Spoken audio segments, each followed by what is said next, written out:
Boa tarde, pessoal. Sejam todos bem-vindos a mais um dia de live. Hoje, nessa primeira live da tarde, recebendo Paulo Ladeia, atual vice-presidente da Confederação Brasileira de Futebol de Salão, mineiro, e estaremos aqui conversando um pouco sobre o futsal e os aspectos dessa modalidade. Hoje ainda nós teremos aí às 17 horas James do Crona, Jack Crona, lá do sul do país, uma equipe do Joinville que participa da liga. Teremos também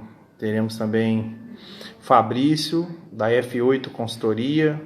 Fabrício foi jogador do Atlético Paranaense, do América, com passagem também na Europa e no Oriente Médio. Fabrício também estará conosco aqui para um bate-papo sobre gestão de carreira, transição e também sobre as estratégias que o Fabrício está utilizando agora nesse momento, fora dos campos. O Paulo já chegou aqui, nós já vamos inserir ele no nosso.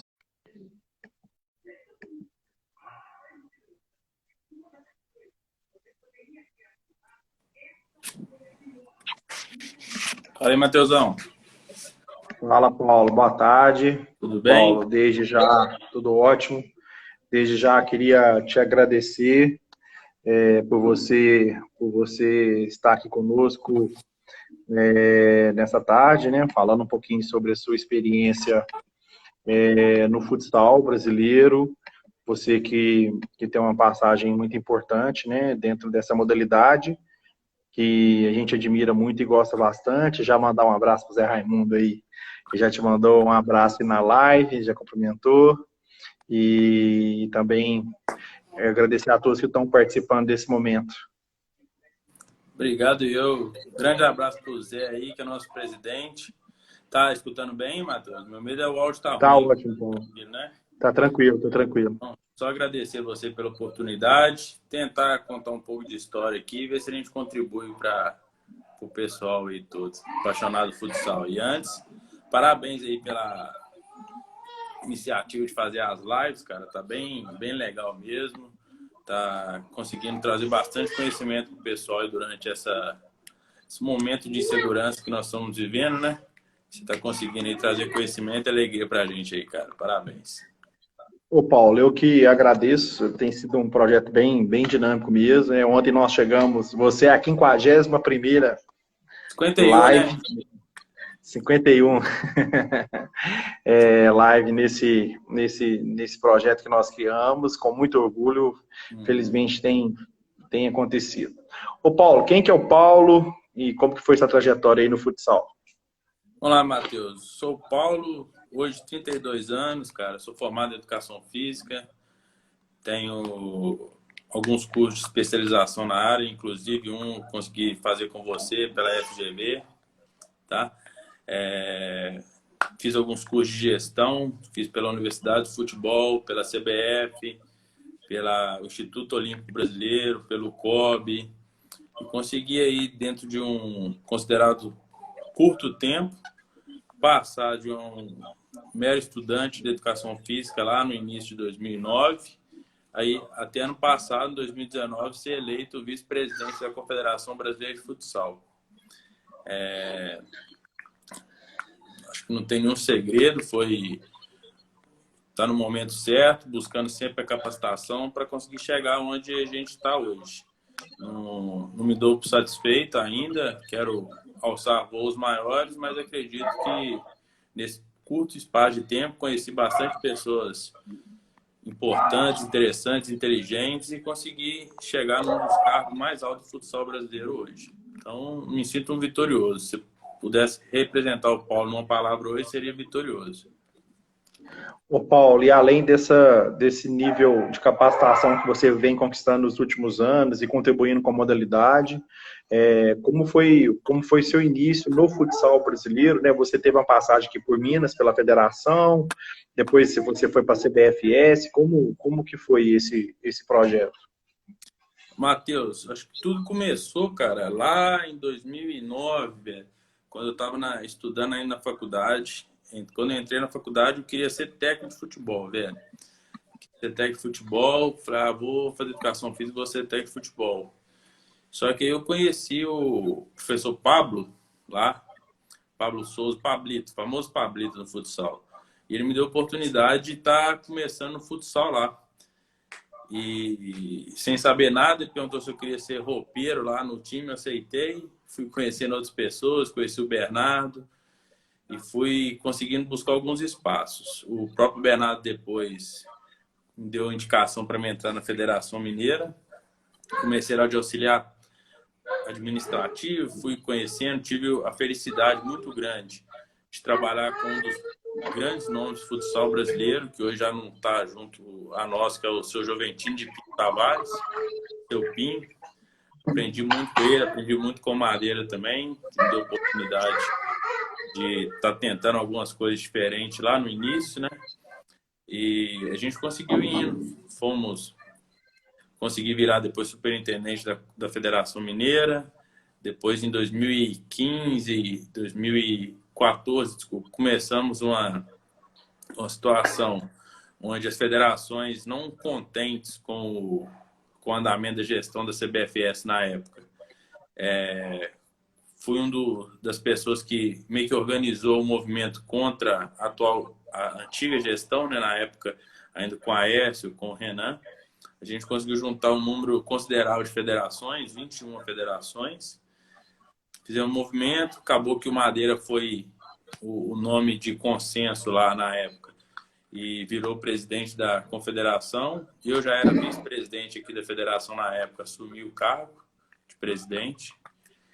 E fiquei aqui durante um ano. E nesse um ano, o teu Bernardo está mandando um abraço para a gente agora. Já estava lá com o Madeira na confederação e eu fiquei um ano, cara, dividindo a atenção entre aqui na federação e ajudando eles lá na confederação. Final de 2016, optei por ir só para a confederação, fui como superintendente, fiquei lá 2 anos como superintendente. Em 2019, quando teve a eleição, fui convidado pelo Madeira e os vice-presidentes regionais, que são 5, né? A confederação divide o Brasil em 5 regiões, para mim ser o vice-presidente geral. Muito feliz, aceitei o desafio e desde então estou como vice-presidente lá na confederação. O Paulo, e essa trajetória, você citou vários nomes, né, de pessoas aí que contribuíram para o seu desenvolvimento, né? Como que foi a sua chegada na Confederação Brasileira de Futsal?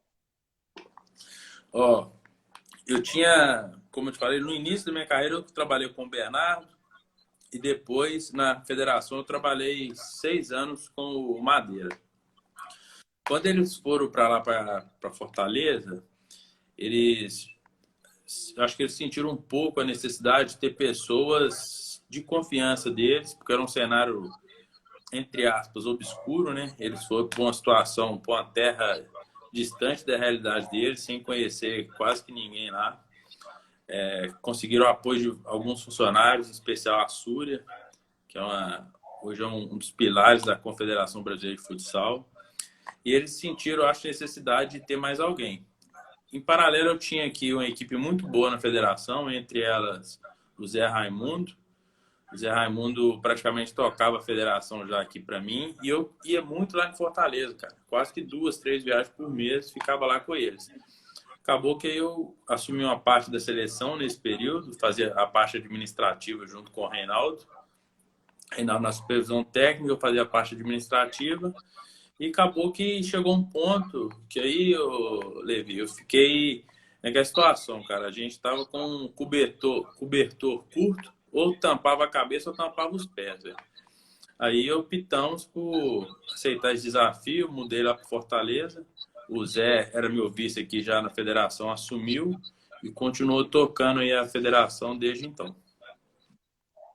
E, Paulo, hoje você esteve... Agora pegando um cenário geral, né? Você está dentro de uma Confederação Brasileira de Esporte, em especial do futsal.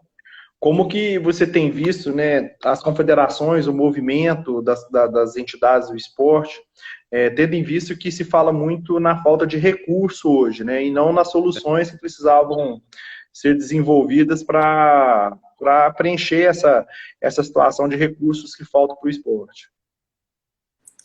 Matheus, acho que a maioria sabe, né? Como o futsal não é um esporte olímpico, cara, a gente não tem uma grande fatia dessa verba que o Ministério, os órgãos federais destinam para as confederações esportivas, que é a Lei Guinelo Piva.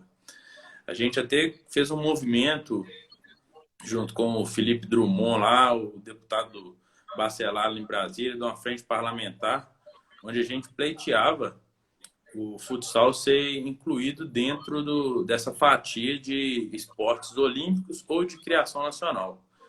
A gente não tem hoje uma normativa que determina que o futsal é um esporte de criação nacional. Ele pelo que os historiadores falam, a ACM foi criada no Uruguai. Então, por mais que a gente tentou fazer esse movimento para criar uma fonte de recursos que já é sólida, que todas as confederações têm, a gente não conseguiu. Eu acredito que cada vez mais as confederações vão ter que se reinventar, cara, buscar novas formas, novas fontes. A gente veio de uma geração aí de alguns anos onde o principal fonte de recurso era o recurso público, onde a gente está vendo que o governo fechou a torneirinha lá, a gente não está tendo mais aquela, entre aspas, facilidade, que eu não acho que facilidade é um termo até um pouco pesado, eu acho que seria um incentivo em forma de migalhas que eles davam para os esportes. Eu acho que a gente tem que se reinventar, cara. A gente está num momento, como pegando exemplo agora, você está se reinventando, você fazia cursos o tempo inteiro presencial, está trazendo conhecimento para o pessoal através de mídias sociais. Então, quem me dera ter a solução para essas instituições hoje, saber como que elas vão comportar daqui para frente.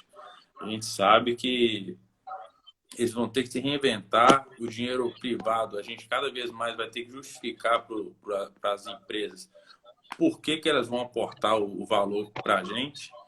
Então, eu acho que a gente tem aí um trabalhinho, talvez nessa quarentena é um bom momento para a gente pensar o que fazer e como fazer daqui para frente, né? Então, eu acredito que a gente vai ter que se reinventar. Essa é a palavra.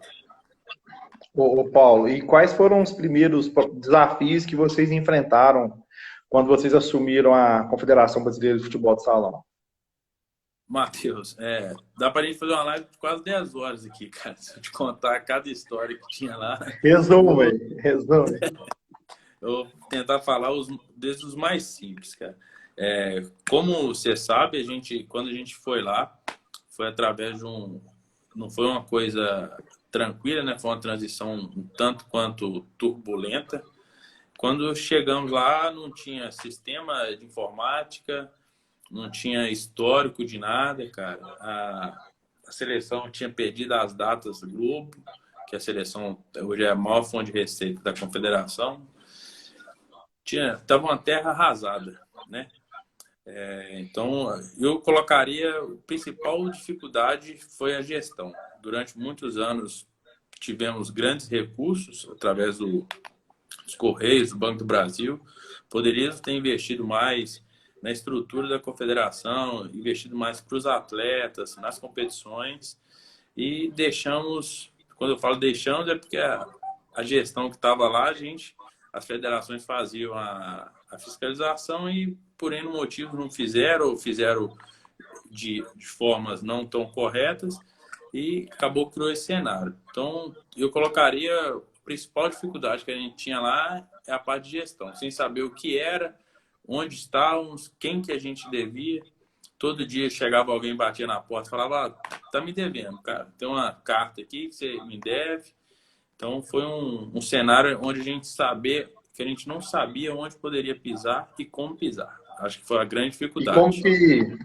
E como que foi o processo, né, de ter que reestruturar a confederação e ela tendo que caminhar porque a seleção não parou, as categorias de base da seleção começaram a rodar, feminino chegou, já campeão mundial, com melhores atletas, competições andando como as Taças Brasil, né? Matheus, como que foi estruturar isso tudo? lá a gente teve, vou dizer, sorte de ter pessoas muito qualificadas e muito comprometidas com o projeto, tá?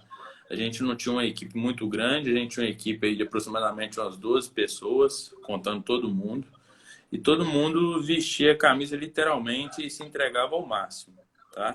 A gente meio que dividiu a confederação em alguns pilares, onde pessoas chaves tocavam aquela parte. Então, nessa parte de competições, de registro, de sistema, a Súria ficou à frente. Então, ela tinha total liberdade de fazer acontecer as competições. Então, eu entrava em contato com as federações, com os clubes, atendia todo mundo o mais rápido possível, tentando atender da melhor forma possível para a gente caminhar essas competições. Em paralelo, eu fazia a parte mais da seleção em relacionamento com as federações. Então, eu atendia os presidentes, atendia as cidades que queriam fazer os jogos da seleção, negociava com as cidades, tentava fazer o futsal rodar. Conversava com a comissão técnica o tempo inteiro para a gente tentar atender a melhor forma possível as demandas técnicas, né? Porque a gente tentava fazer rodar, mas a parte técnica a gente tinha sempre que atender. Tentamos, durante o primeiro ciclo do Mundial de 2016, juntar a seleção absoluta, né? Que a gente fala o máximo possível. Infelizmente, a gente não conseguiu da melhor forma, coisas que melhoraram depois de 2017, onde a gente conseguiu mais vezes juntar essa seleção absoluta. E o outro pilar que era importante era a parte comercial e de marketing, que era o Bernardo. O Bernardo tinha todo esse relacionamento com o Globo, patrocinadores, imprensa. Aí a gente criou esses três pilares, uma parte técnica, outra parte de seleção, outra parte de marketing. A gente tinha reuniões quase que diárias, de manhã e de tarde, com a diretoria. Tentava resolver o mais rápido possível, como a gente tinha uma equipe pequena. Por mais que demandava mais trabalho, a gente conseguia resolver mais rápido, né? Então, são poucas pessoas para se comunicar, a gente se reunia e tocava o barco, cara. Então, foram assim 2 anos de loucura lá, praticamente, que a gente ficou em Fortaleza, correndo, trabalhando de segunda a segunda. E conseguimos, desde então, reconstruir algumas coisas. Desse momento que a gente tentava tapar os buracos, a gente conseguia reconstruir. Nós conseguimos lá recuperar as datas Globo e datas Sport TV. Em 2016, a gente fez 3 datas Globo, que são datas difíceis de se realizar. É uma data cara, onde a gente tem que trazer seleções de peso, porque a Globo exige, como é uma transmissão ao vivo no Esporte Espetacular, que atinge quase 30 milhões de pessoas simultaneamente. Ela quer sempre seleções de alto nível para estar jogando contra a gente. Quer que a gente traga os melhores atletas nossos, que hoje estão jogando na Europa. E a gente tem que trazer centros próximos aqui do Rio, São Paulo, onde a gente, a maioria das vezes, conseguiu usar o Uberaba, que foi um parceiro muito importante para a gente nesse início, onde eles abriram as portas lá e nos receberam muito bem. Então, acho que foi essa divisão em 3 pilares aí que a gente, da melhor forma possível, a gente conseguiu ir reconstruindo, né? Desculpa, estava esquecendo uma parte importantíssima. No feminino, a gente teve uma grata surpresa. Dentro daquelas pessoas que a gente herdou, né, entre aspas, da gestão anterior, tem 2 especiais. Uma é a Súria, que eu já falei dela algumas vezes, e a outra é a Tatiana. Tatiana é a diretora do feminino hoje, onde ela é de Brasília, ela tem um acesso muito importante junto com o pessoal do Ministério, né? A gente fala Ministério apesar da secretaria, mas do Ministério, o pessoal da política lá. Ela, junto com a Nayara lá, conseguem movimentar, fazer rodar e funcionar da melhor forma possível a seleção feminina. Então, ela foi fundamental também, porque como a gente tinha poucas pessoas, a gente precisaria de pessoas interessantes, importantes, inteligentes para tocar o futsal feminino. Então, ela acertou mais que uma luva. Ela toca o feminino hoje sozinha praticamente, sempre reportando para a confederação o que está acontecendo, como que vai acontecer, onde vai acontecer, e funciona muito bem. Então, seria uma falha muito grande eu não comentar da Tati aqui. Mandar um abraço para o Wilson Saboy, que é atual técnico, né, da seleção feminina, que está na live aí. Valeu, Wilson. Nossa, craque. Paulo, e após esse período de turbulência, né, e reestruturação de alguns projetos, quais são os principais projetos atualmente da Confederação? Ô, Matheus, a gente teve em 2014, cara, teve uma ruptura com... Ruptura, sim, é um termo forte, mas é praticamente o que ocorreu. Com a Liga Nacional. A Liga Nacional até então era da Confederação, né? Toda gestão, toda organização.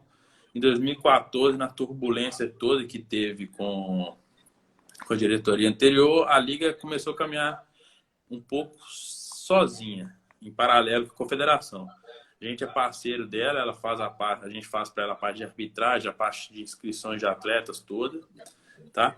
Mas a gente sentiu falta, então, de um campeonato que tenha mais possibilidades das equipes participarem. A gente tem a Taça Brasil, que é o campeonato mais tradicional do Brasil de futsal, que já tem inúmeras edições, e é o campeonato que a gente tem a maior procura de sediamento, de participação, que é talvez o mais glamuroso do futsal brasileiro hoje. Então a gente criou, então em 2016 para 2017, a Copa do Brasil. Bem parecido com o formato que é do futebol de campo. A gente tenta proporcionar o maior número de participantes de clubes diversos dentro da competição, onde a gente consegue colocar alguns clubes considerados clubes de nível A, que são os clubes da Liga Nacional, indicados pelas federações estaduais, para jogar com times que talvez nunca teriam a oportunidade de enfrentar um Crono, um Carlos Barbosa, um Corinthians. Então, talvez esse seja o principal projeto no masculino. No feminino, a gente estava com um projeto agora, com essa pandemia a gente não sabe como que vai caminhar, mas a gente está conseguindo voltar a realizar o Mundial de Futsal. A cidade de Xanxerê vai sediar lá o Mundial com 12 países que a gente vai convidar e vai participar. Então, se eu pudesse resumir em dois, seria essa Copa do Brasil, que a gente acredita num produto muito interessante. Nós já tivemos aí 3 edições, 3 campeões diferentes. E no feminino, a gente está voltando com o Mundial de Futsal Feminino. O Paulo, a Copa do Brasil, ela dá acesso a alguma outra competição? Boa pergunta. Como que funciona hoje? Os campeões nacionais, eles representam o Brasil na Libertadores. Um pouco diferente do futebol de campo. O futsal não tem tantas vagas como o futebol de campo tem. Que hoje, se a gente pega o brasileiro lá, quase que 15 vão para a Libertadores e os 4 últimos ali rebaixados, né? Hoje a gente tem na Libertadores uma vaga por país. São 10 países na Conmebol, né? A gente tem uma vaga por país, um sediante, 11 equipes e mais o atual campeão, 12 equipes. Tá? Então, via de regra, sempre a gente vai ter uma indicação por país. Como que a confederação trabalha hoje? A gente criou a Supercopa. É um produto onde a gente tem os campeões nacionais. A gente pega o campeão da Taça Brasil, o campeão da Copa do Brasil e a gente está pegando esse ano o campeão da Liga Nacional. Só os 3 esse ano. Porque até ano passado a gente fazia com 4. A gente pegava um sediante para arcar a despesa dessas outras 3 equipes e o campeão dessa competição vai representar o Brasil. É importante salientar que a Liga Nacional, por mais que muitas pessoas batem na tecla que deveria ser ele o representante, a gente tem o princípio de indicar equipes que são das competições da confederação. Por isso que a gente, sabendo o tamanho e a importância da Liga, a gente convida eles para participar da Supercopa. Tá? A gente, em nenhum momento, apesar de ser separado hoje, não tem nenhuma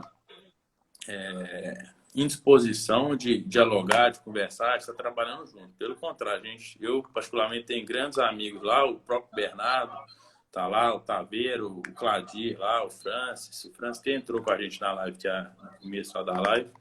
Então, a gente consegue colocar junto com a gente aqui essas 3 competições para ser o representante do Brasil. No feminino, só para dar o exemplo do feminino. No feminino, a gente não tem a Liga Nacional, né? Então a gente faz uma Supercopa ali entre o campeão da Taça Brasil e o campeão da Copa do Brasil. Se tiver o mesmo campeão nas duas, a gente despreza o jogo e já vai quem ganhou as duas edições direto já. Certo. Ô Paulo, e aproveitando já que nós estamos tocando em seleção, e mandar um abraço pro Reinaldo aí, que acabou de entrar também na live, esteve comigo aqui, fala bem de você até. E o Wander pegou no pé dele aqui, ficou apertado demais no dia da live dele. É, o Reinaldo está se tornando um grande colega aí, trocando muitas ideias com ele. O Vai Paulo, aprender muito. já estou aprendendo. Ele é Dentro da sua... Meu professor da seleção lá. Todo dia eu ligava para ele e enchia o saco dele para me ensinar lá as coisas lá. Pessoas importantíssimas no meu aprendizado lá, junto com a seleção de futsal. Dentro até desse assunto da seleção, né? Como é tratar o principal produto da CBFS, que é a seleção brasileira? Como é estruturar esse projeto para rodar aqui no país, preparar para Mundial, preparar para competições, jogos amistosos, parceria com TV, como que é a estruturação disso, como foi as suas experiências? Matheus, é uma grande dificuldade boa, que eu vou dizer, porque a gente sempre tem a exigência de ser o campeão, né? O Brasil entra em qualquer competição, cara, desde o sub-15 que a gente ia, sub-17, com a obrigação de ser campeão. Então, a dificuldade é estar sempre competindo em alto nível. A gente tem modéstia à parte, os melhores atletas são os brasileiros, tanto que as grandes ligas mundiais aí sempre buscam os atletas aqui no Brasil. A gente pega, por exemplo, aí o melhor do mundo hoje é o Ferrão, que é brasileiro. Durante muitos anos aí tivemos o Falcão, que aí é fora do contexto, né? O cara é um extraterrestre, não precisa nem citar ele. Então a dificuldade é manter o alto nível, cara. A gente tem uma cobrança muito grande da mídia, dos patrocinadores, de todos os lugares que a gente vai, a gente é muito respeitado e todo mundo quer ganhar da gente. Quando a gente ia para qualquer competição sul-americana ou amistosa, cara, não tem festividade, não tem nada. A gente ia para o sul-americano, era 9 contra a gente, fazia um amistoso aqui, o cara dava a vida para ganhar da gente. E a gente tem sempre que estar buscando o melhor. A gente tem hoje uma comissão técnica que não precisa nem de comentar.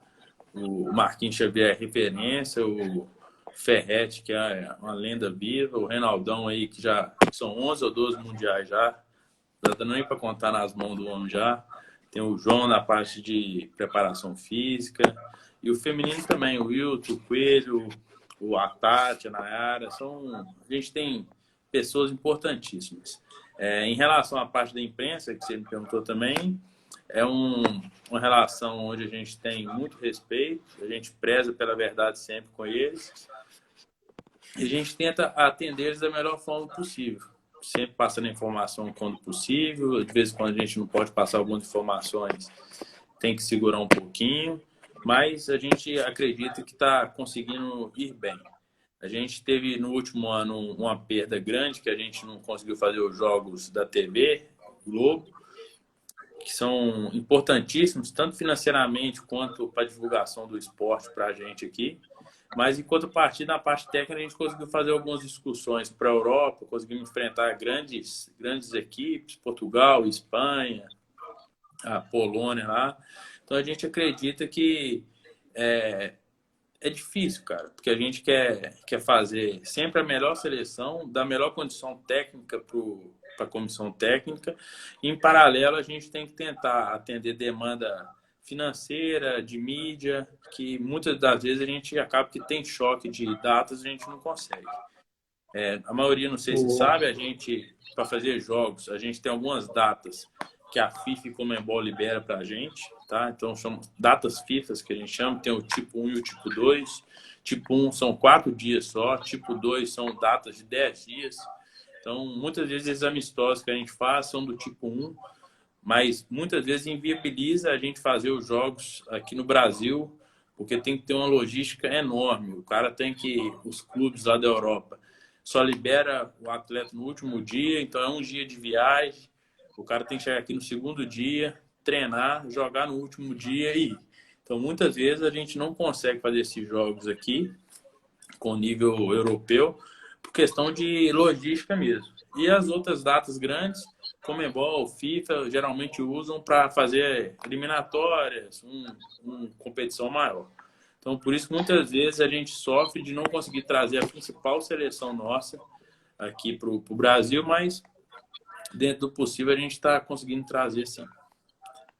O Paulo, e dentro da sua visão, quais são as expectativas, né, para o Mundial? A gente não sabe se ele vai ser realizado, mas a gente acabou de organizar, vocês acabaram de organizar as eliminatórias em Carlos Barbosa. Tive aqui com o Lavoisier, que contou um pouco, com o Rodrigo Simone, né, que contou um pouco. Quais são as expectativas de vocês em relação ao Mundial, né, se ele ia acontecer? Matheus, muito boas, cara. Assim, modéstia à parte, eu acredito que a gente tem uma das melhores seleções do mundo aí. A gente tem as principais peças, tem a comissão técnica melhor, que eu acho, do mundo inteiro hoje. A gente conseguiu ter um casamento ali muito interessante entre o Marquinhos, que é meio que a nova geração, e o Ferretti, que tem a melhor leitura de jogo, que eu acho, no futsal brasileiro. Com a experiência da parte da suporte ali do João, do Reinaldo. E a gente tem os